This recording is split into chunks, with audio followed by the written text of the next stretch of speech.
Mncedisi Mayekiso, welcome to the Redzone. Morning, Sabrina. Good to be here. Now, today we'll be talking about the marketing of industrial brands specifically. What are the key things here that agencies need to take into account, and how does this industry differ from all the others? Industrial brands, Sabrina, is quite an interesting area. You'd be confused if you listen to people in the industry. We spend a lot of time on consumer brands. But actually, industrial brands are such a significant part of what we do every day. In some cases, we consume these brands without even knowing. A couple of examples is when you climb onto an SAA flight on a jet plane to London or wherever, the jet fuel comes from Sasol. The engine comes from General Electric. So these brands do play a very significant part. So that's the one thing. The second thing with industrial brands is that most of them are largely business to business. So you're selling to business people. The nature of the decisions, buying decisions with these brands, involve a lot of people, executives, exco, directors, and big investments. So those are just some of the considerations that you think about when you think about these brands. And when it comes to marketing and brand communications, what have some local and or global brands done in this area? Yeah, some of the great local brands that I can think of up front as Anglo-American. Anglo-American is a great, I think, South African icon that's become a global brand over time. They were involved, I think, when they started in a lot of things in diamonds. They were involved in coal. They were involved in steel. And really, these brands have done a great job, I think, in the communities they're in. They influence the value chain, employment of people.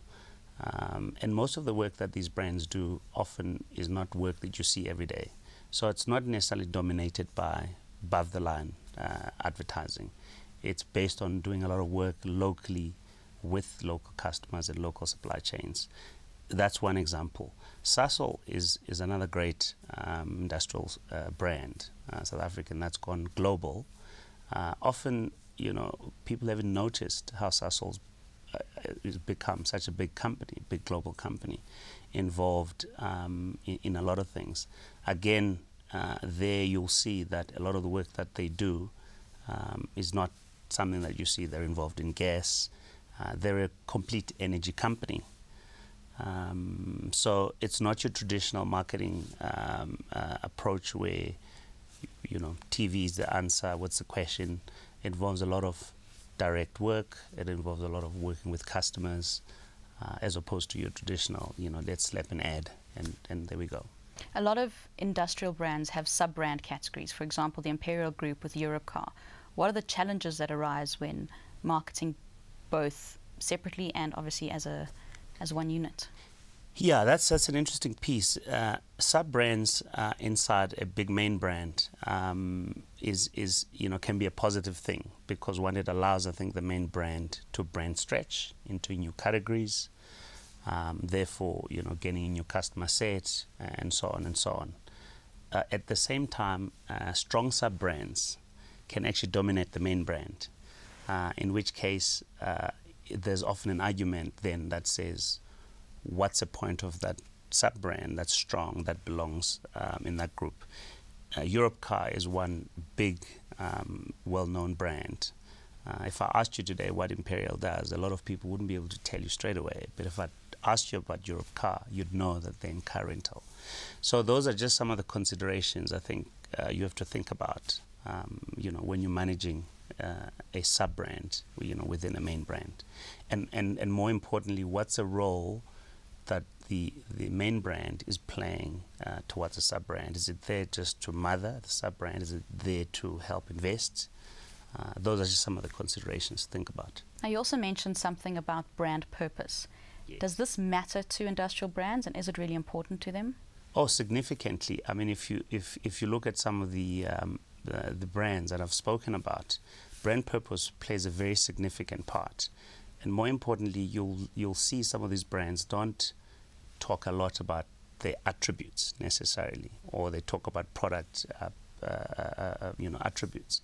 They would often have a brand purpose that is much bigger than just what they do.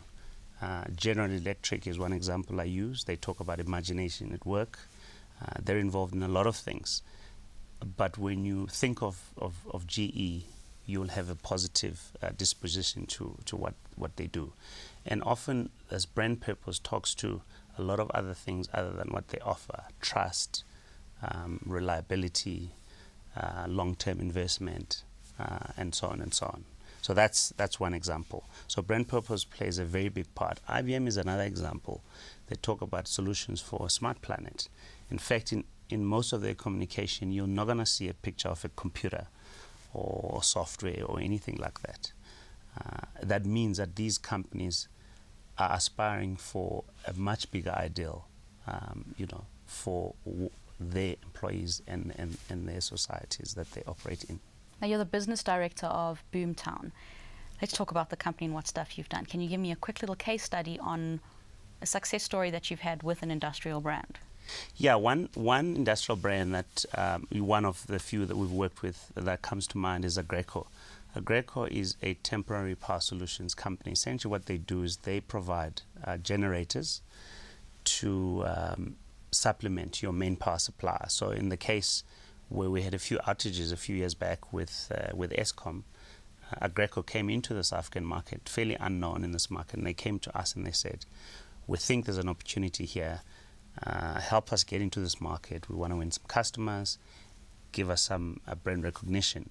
So we then took off, focused largely in the manufacturing and the mining space. Those industries were essentially being always on is essential. These are 24-hour operations. A downtime cost them billions of rands. So we went away and did actually a direct campaign. So we didn't do the traditional. Again, didn't think that going on TV was necessarily the right thing. Only we did an element of that, but the big focus was on direct. So we did a direct campaign where we did targeted drops to senior business decision makers.